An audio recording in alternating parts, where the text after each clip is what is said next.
Good morning. Okay, so the real talk title is "'Tis the Season for Some PPG." Who? PPG. PPG. Okay, we'll get to that.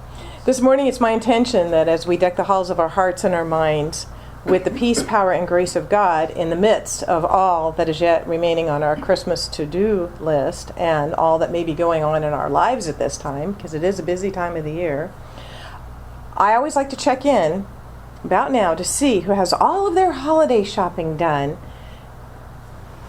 Whoa. Whoa! All right. I knew it was. Okay. All right. Let's take it up another notch. Okay. Who has gotten all of their out-of-town gifts mailed? Okay, that was Monday. That's tomorrow. Okay. All right. So we're kind of in the same boat there. And finally, Disneyland. who has their holiday meal planned and at least partly purchased? No. Oh, okay. I got that part done. We bought a ham. Okay. They last forever. It's in the refrigerator. Put a big book, I think. Oh gosh. All right. So even for those of you who are extremely prepared, and definitely for the rest of us, today we get about the most important task of decking the halls of our hearts and our minds with what really matters at this time of the year and all year long, truthfully. And that is the peace, power, and grace of God, your PPG. What's that? PPG, your peace, power, and grace of God. Okay? And now I have a confession to make, a small little one. Just as my eyes can sometimes be bigger than my stomach, especially at the holiday meal time.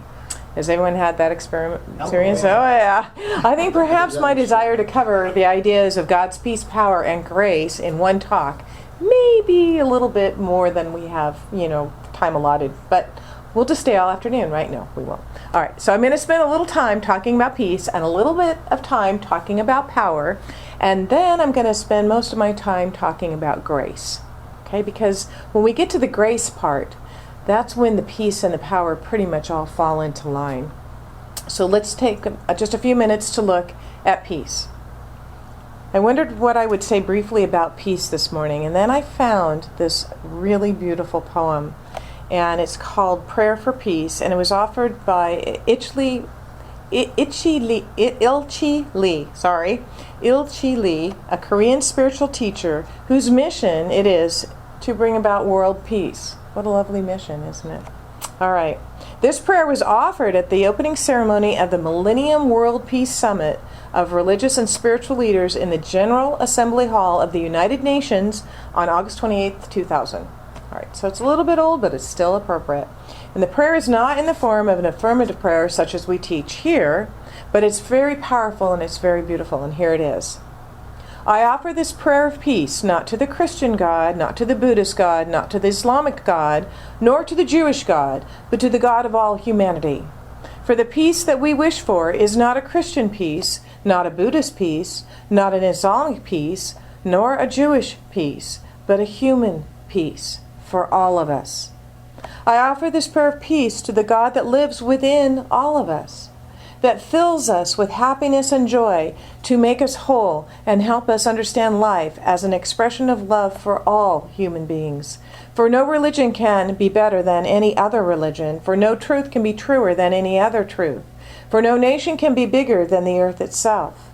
Help us go beyond our small limits and realize that we are one, that we are all from the earth, that we are all earth people, before we are Indians, Koreans, or Americans. God made the earth, we humans have to make it prosper by realizing that we are of the earth and not of any nation, race, or religion, by knowing that we are truly one in our spiritual heritage. Let us now apologize to all humanity for the hurt that religions have caused so that we can heal that hurt. Let us now promise to one another to go beyond egotism and competition, to come together as one in God.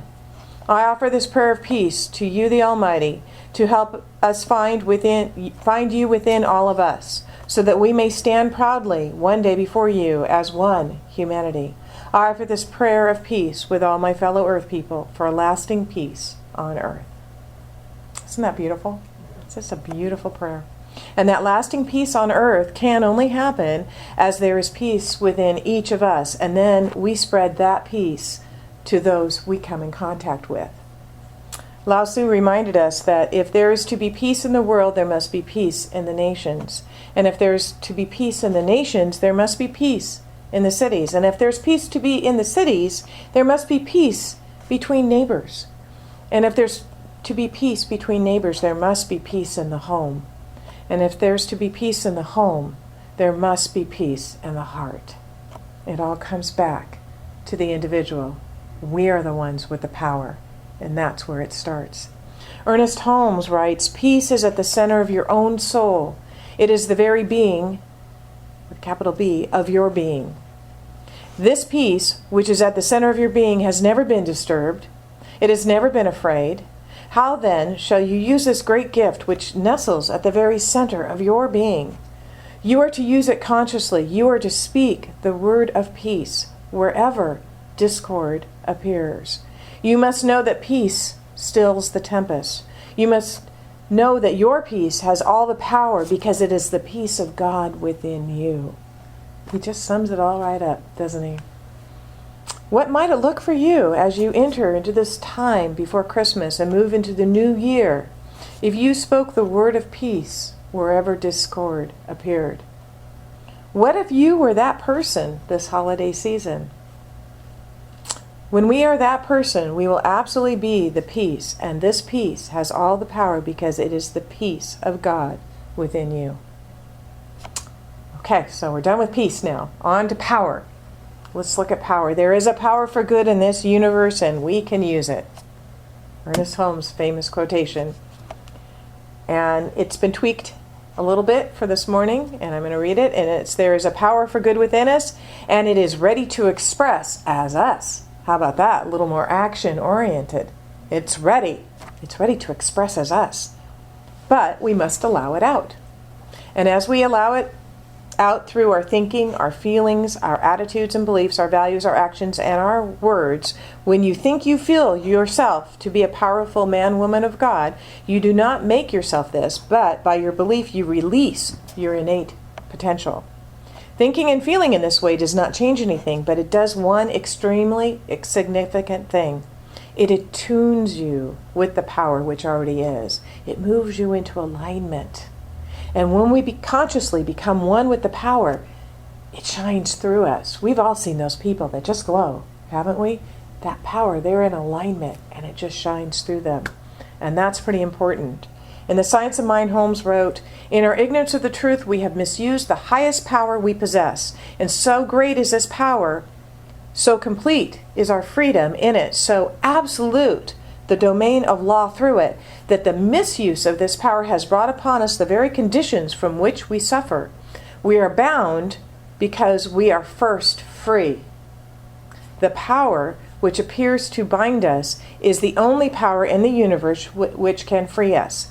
This is why Jesus summed up his whole philosophy in this one simple statement: "It is done unto you as you believe." The great teacher looked so deeply into nature that she revealed her fundamental simplicity to him. And so we suffer, not because suffering is imposed upon us, but because we are ignorant of our true nature. The thing then works for us by working through us and is us always. It cannot work for us in any other way. Nothing from the outside comes in. It's all through us. It spreads itself over the whole universe and shouts to us from every angle, but it can become power to us only when we recognize it as power. We cannot recognize that it is while we are believing that it is not. And I like to quote Polly when I think about this too, because she said, "My best thinking got me here. And if my thinking can get me here, it can get me someplace else." So wherever you are, that's where we begin, right? So how this holiday season do you align with the power of the all good that lives and breathes and has its being as you? How do we do this?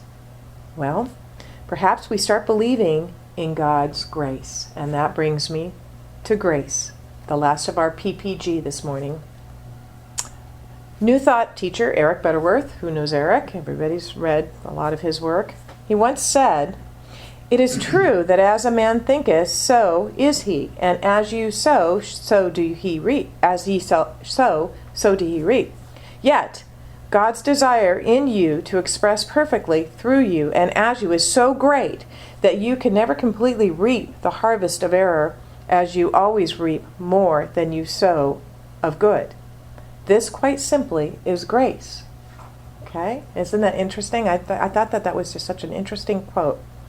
Because I think a lot of times we catch ourselves, especially when we're new to this teaching, we catch ourselves thinking negatively and we go, oh my gosh, what am I creating? But by God's grace, we are not creating all of the negative that we think. We know that our thoughts for good are so much more powerful. Holmes writes, and this is in the glossary of the Science of Mind, grace is the givingness of spirit to its creation. Grace is, but we need to recognize it. It is not something God imposed upon us, but it is the logical result of the correct acceptance of life and of a correct relationship to the Spirit. We are saved by grace to the extent that we believe in, accept, and seek to embody the law of good. God's grace is like a vast ocean. We can come to it. Why did that do that? There we go. We can come to it with a little bucket, even a thimble. Sometimes we go to the ocean of God's grace with just a thimble. I'll just take that much. Or we have maybe a little bucket or cup, right? Or we can come with a big bucket, or we can hook up a hose to it and have the ongoing experience of its flow. I choose the hose, okay? And I mean not just a little hose. I choose a big hose because I want to experience that. Yeah. The more connected we are, the more we align with the divine presence, and the more we are in the flow of grace. And in God's grace, there is always enough. In fact, there's always more than enough. I mean, how can you outgive God, right? God created everything, and it's all there, and it's abundance is our true nature. So, if you are here today, you have what you need at this very moment. Right here and right now, you have everything you need at this moment. It's amazing what shows up in our lives when we notice what we have rather than what we don't. A stable, a manger, a star. It's enough. This was what Becky's word was for this year. Enough. Enough time, enough money, enough friends, enough creativity, enough. I love that word. It's great. Our challenges all stem from us not thinking that we have enough. Enough money, enough love, enough time, enough attention. Some of you may be having a not enough challenge in your life right now. I know I chose the reading because it spoke directly to me this morning as all these things kind of came together, the phone calls as I was leaving the house, and then kind of getting behind a little bit of a slower driving car on the way here, and the words came out of me. I don't have all day, I don't have time to be behind a slow. Yeah, you know what I do? I have all the time to do what God wants me to do. I do. So, here's a story I want to share with you right now. It's called it's a Christmas story called "Do I Have Enough?" One Saturday afternoon before Christmas, a nicely dressed little girl was excitedly looking through the Barbie dolls at the toy store with a roll of money clamped tightly in her little hand. When she came upon a Barbie she liked, she would turn and ask her father if she had enough money to buy it. He said yes, but she kept looking and kept going through the ritual of asking, "Do I have enough?" And him saying, "Yes, you have enough." And as she was looking through the Barbies, a little boy wandered across the aisle and was sorting through some of the video games. And he was dressed neatly, but in clothes that were obviously rather worn and a jacket that was probably a couple sizes too small. And he had money in his hand too, but it was no more than a few dollars. And he was with his father as well, and he kept picking up these video games. And each time he picked up one, he would say to his father, "Do I have enough?" And his father would shake his head no. The little girl finally chose her Barbie, a beautifully dressed, glamorous doll that would have been the envy of every little girl on the block, and soon to be naked in the toy box, if my memory reminds me, is good. I think I still have a box of naked Barbies. I don't know. They all came with beautiful clothes, but they never stayed on. I don't know why. Anyway, however, she stopped and was watching the interchange between the little boy and his father Rather dejectedly, the little boy had given up on the video games and had chosen what looked like a book of stickers instead. He and his father then started walking through another aisle of the store. The little girl put the Barbie back on the shelf and ran over to the games, and she excitedly picked up the one that was lying on the top of the other toys and raced toward the checkout counter. Then, much to the little girl's delight, the little boy and his father got in line, a person behind them. After the toy was paid for and bagged, the little girl handed it back to the cashier, and she whispered something in her ear. The cashier smiled and put the package under the counter. When the little boy came up to the cashier rang up his purchases and then said, "Congratulations, you were the 100th customer today, and you win a prize." With that, she handed the little boy the video game, and he could only stare in disbelief. It was, he said, exactly what he had wanted. The little girl and her father had been standing in the doorway during all of this, and she had the biggest, prettiest, toothless grin that a child could have. Maybe that's our child smiling, right? As they walked out the door, the father asked his daughter why she had done that. "Daddy, didn't Nana and Papa want me to buy something for Christmas that would make me happy?" He said, "Of course they did, honey." With that, the little girl giggled and said, "Well, I had just enough to do that," and started skipping toward their car. From the mouths of babes, right? So there is always more than enough for love, for kindness, for compassion, and for sharing. In God's grace, we always, always, always have more than enough. God's peace, power, and grace are in the midst of whatever situation we may find ourselves in. Letting the neighbor in and keeping her groceries from spoiling. Compassion, grace. There is no place where God is not, or there is no spot where God is not. Here's an intimate message from God to you, and it is in the peace, power, and grace of God that are promised to you in this. Close your eyes if you'd like to listen to this. These are all passages from the Bible blended together to create a truly, truly magical message of peace, power, and grace. You may not know me, but I know everything about you. Even the very hairs on your head are numbered, for you were made in my image. In me you live and move and have your being. I knew you even before you were conceived. I chose you when I planned creation. You were not a mistake, for all your days are written in my book. I knit you together in your mother's womb and brought you forth on the day you were born. I have been misrepresented by those who don't know me. I am not distant and angry, but I am the complete expression of love. It is my desire to lavish my love on you simply because you are my child and I am your father. I offer you more than your earthly father could ever, for I am the perfect father. Every good gift that you receive comes from my hand, for I am your provider and I meet all your needs. My plan for you, for your future, has always been filled with hope because I love you with an everlasting love. My thoughts toward you are countless as the sand on the seashore, and I rejoice over you with singing. I will never stop doing good to you, for you are my treasure. I desire to establish you with all my heart and all my soul, and I want to show you great and marvelous things. If you seek me with all your heart, you will find me. Delight in me, and I will give you the desires of your heart, for it is I who gave you those desires. I am able to do more for you than you could possibly imagine, for I am your greatest encourager. I am also the Father who comforts you in your troubles. When you are brokenhearted, I am close to you. As a shepherd carries a lamb, I carry you close to my heart. And those are all written in the Bible, and if you want to know the scripture references of them, I can provide them to you, for each and every one of them is from the Bible. So may you have many opportunities this holiday season to experience God's peace, God's power, and God's grace, and to share them as you go about your days and weeks of this season and the coming year. And so it is.